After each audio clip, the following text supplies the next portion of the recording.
ఇప్పుడు కేవలం 7,999 up to 10 kgs వరకు బరువు తగ్గి అధిక బరువు నుంచి వచ్చే ప్రధాన సమస్యలను దూరం చేసుకోండి. తరంగ్ 20+ లో కెమెరా ముందుకొస్తుంటే ఈ నందమూరి వారసుడు 30+ లో ఎంట్రీ ఇస్తున్నాడు.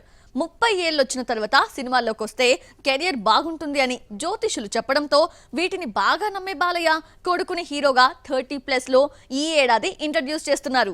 ఇంతకీ మోక్షజ్ఞను ఏ డైరెక్టర్ చేతిలో పెడుతున్నాడన్న ప్రశ్నకు ఆన్సర్ కూడా బయటకొచ్చేసింది. గతంలో బోయపాటి, అనిల్ రావిపూడి పేర్లు వినిపించాయి. బోయపాటి త్వరలో బాలయ్య మూవీనే డైరెక్ట్ చేయనున్నాడు. అనిల్ రావిపూడి వెంకీ సినిమాకు కమిట్ అయ్యాడు. హనుమాన్ బ్లాక్ బస్టర్ తో స్టార్ డైరెక్టర్ అయిన ప్రశాంత్ వర్మ మోక్షజ్ఞను ఇంట్రడ్యూస్ చేస్తాడని టాక్. బాలయ్య హోస్ట్ గా వ్యవహరించిన అన్స్టాపబుల్ సీజన్ 2 ప్రోగ్రామ్ ప్రోమోలను ప్రశాంత్ వర్మ డైరెక్ట్ చేశాడు. వర్మ టాలెంట్ కు ఫిదా అయిన బాలయ్య కొడుకును అప్పచెప్పాడని తెలిసిందే. తేజ సజ్జాను క్రేజీ హీరోను చేసింది ప్రశాంత్ వర్మనే. జాంబెరెడ్డితో ఫస్ట్ సక్సెస్ ఇచ్చి హనుమాన్ తో బ్లాక్ బస్టర్ హీరోగా నిలిపాడు. ఇలా లెక్కలన్నీ వేసుకున్న బాలకృష్ణ ప్రశాంత్ వర్మ వైపు మొగ్గు చూపుతున్నాడని తెలిసిందే. ఈ సినిమాను బాలయ్య చిన్న కూతురు తేజస్విని నిర్మిస్తారని టాక్. హనుమాన్ సూపర్ హిట్ తర్వాత రణ్వీర్ సింగ్ తో సినిమా ప్లాన్ చేసినా వర్కౌట్ కాలేదు. హనుమాన్ 2ను పక్కన పెట్టి మోక్షజ్ఞ సినిమాను తీస్తాడని సమాచారం. బాలయ్య వారసుడితో డెబ్యూ మూవీ అంటే అంత ఈజీ కాదు.